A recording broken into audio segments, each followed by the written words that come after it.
Welcome po muli to our program Silver Lining. Dito lang sa nag-iisang Christian radio sa Baguio, DWLY 97.5 Cool FM. Bago ang lahat, gusto ko pong batiin ang lahat ng nakikinig at nanonood via FB Live. Salamat po sa inyong pagsusubaybay at pakikinig sa ating weekly devotional. Ang ating devotional ay 15 minutes lang po every Thursday ng gabi, kaya samahan niyo na po ako. Kung nakaligtaan niyo po ang ating programa ng Thursdays, nasa Silver Lining YouTube channel po ang lahat ng ating episode. Again, we are broadcasting live all over Northern Luzon, kaya mag-switch na po kayo sa 97.5 Cool FM. Last week, napag-usapan po natin na tayong lahat ay may hindi magandang nakaraan. Kahit na ang mga mismong disipulo ni Jesus at lahat ng mga pinili ng Diyos during the Old Testament time ay merong mga hindi magandang mga nakaraan. Actually, masasama pa nga ang kanilang mga nakaraan. Kahit ang mismong lola ni Jesus ay isang prostitute. Si King David ay isang adulterer, murderer, at pinili pa rin ng Diyos. At tinawag pang the man after God's heart. Si Paul na pinili ng Diyos, nagsulat ng halos 3/4 ng New Testament, ay isang persecutor ng mga mananampalataya kay Jesus. Ang kanilang nakaraan ay hindi naging hadlang upang isakatuparan ang plano ng Diyos sa kanilang buhay. Tinatawag ng Diyos ang mga tao bago niya simulan ang kanyang transformative work of redemption dahil nakikita niya ang nakaraan to what He purposed and planned for the person. He chose Israel kahit pa sila nagre-rebelde sa Panginoon. He spoke His love over His chosen people, claiming them as His own before they agreed to be. God gave them freedom from slavery from Egypt.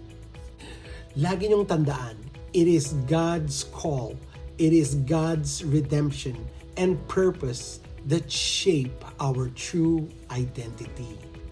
Ngayong gabi, dahil July 4th ngayon, pag-uusapan natin ang freedom. Bakit sineselebrate ang 4th of July dito sa US? Yan ang tanong. At bakit freedom? Dito po sa US, ngayong araw na ito, we celebrate freedom and liberty. Independence Day po ngayon, July 4th. Just a brief history about it. Actually, July 2 noong natapos ng Second Continental Congress ng 13 American colonies yung mga dokumento tungkol sa deklarasyon ng independence at separation from Great Britain dahil sa pagsakop nito ng US. 2 days later, the Declaration of Independence, the official document explaining the action, was approved and announced.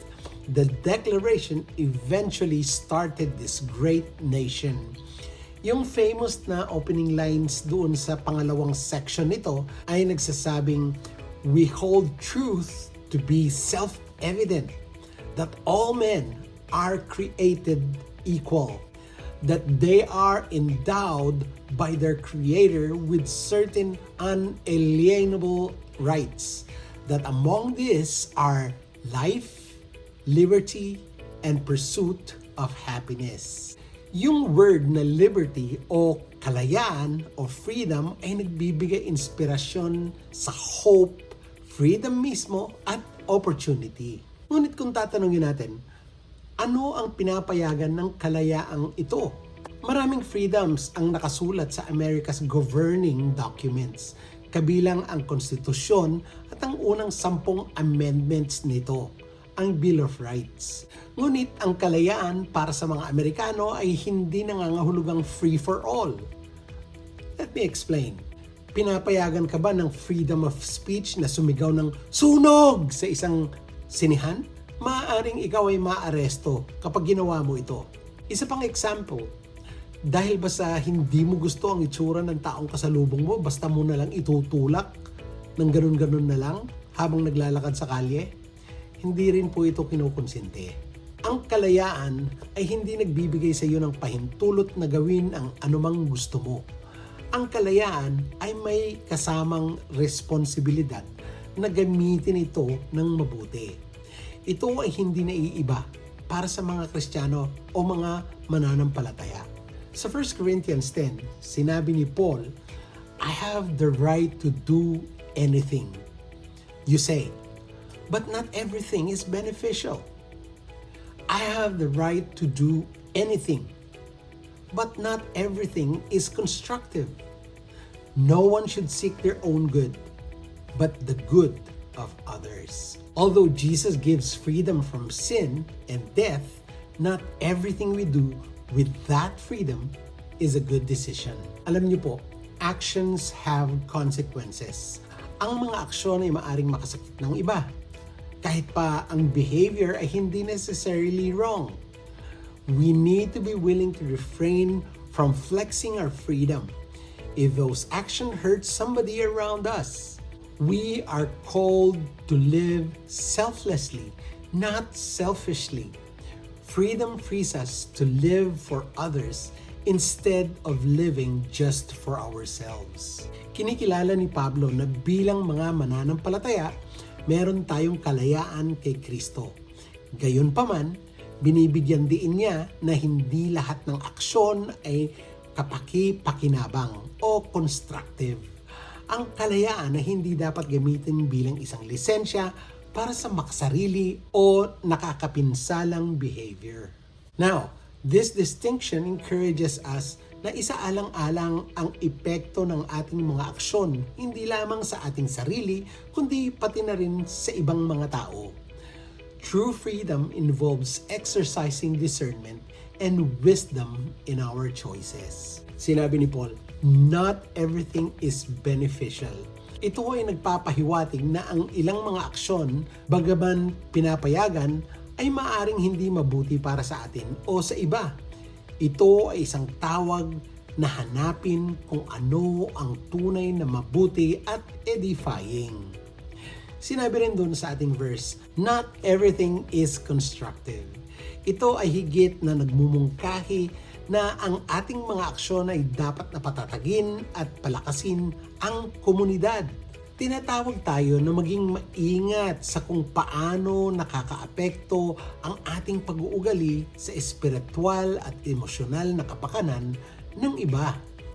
Sa verse 24 naman ay nagtuturo sa atin na unahin ang kapakanan ng iba kaysa sa ating sariling hangarin.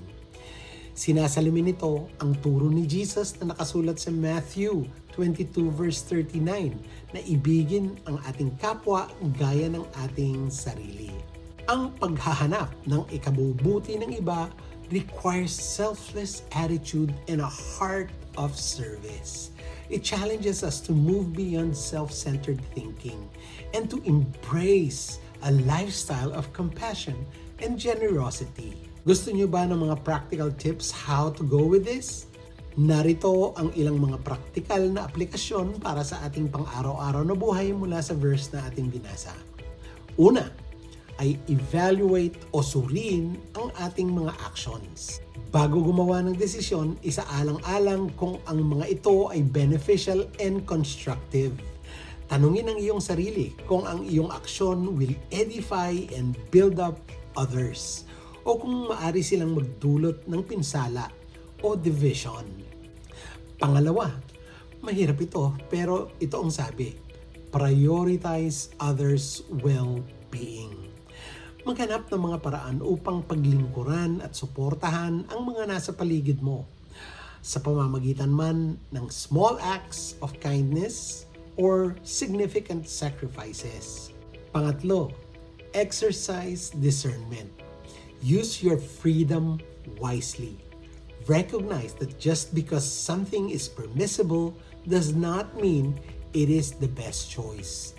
Humingi ng patnubay at karunungan sa Diyos sa lahat ng iyong ginagawa, na naglalayong mamuhay sa paraang nagpaparangal lamang sa Kanya and benefit others. Pang-apat, promote unity and growth. Sikaping maging isang constructive presence in your community. Hikayatin, pasiglahin at suportahan ng iba sa kanilang spiritual na paglalakbay. Work towards creating an environment where everyone can grow and thrive. Amen po ba? Tara, Pray na tayo. Dear Heavenly Father, we thank you for the freedom we have in Christ. Help us to exercise this freedom with love and respect for others. Teach us to accept and embrace diverse convictions within the body of Christ, refraining from judgment and seeking unity. Guide us to honor you in all that we do, and give us the wisdom to act in ways that build up our community and promote peace. May our actions reflect your love and grace, and may we be instruments of your peace and edification. In the name of our Lord and Savior Jesus Christ, we pray all of this. Amen and amen.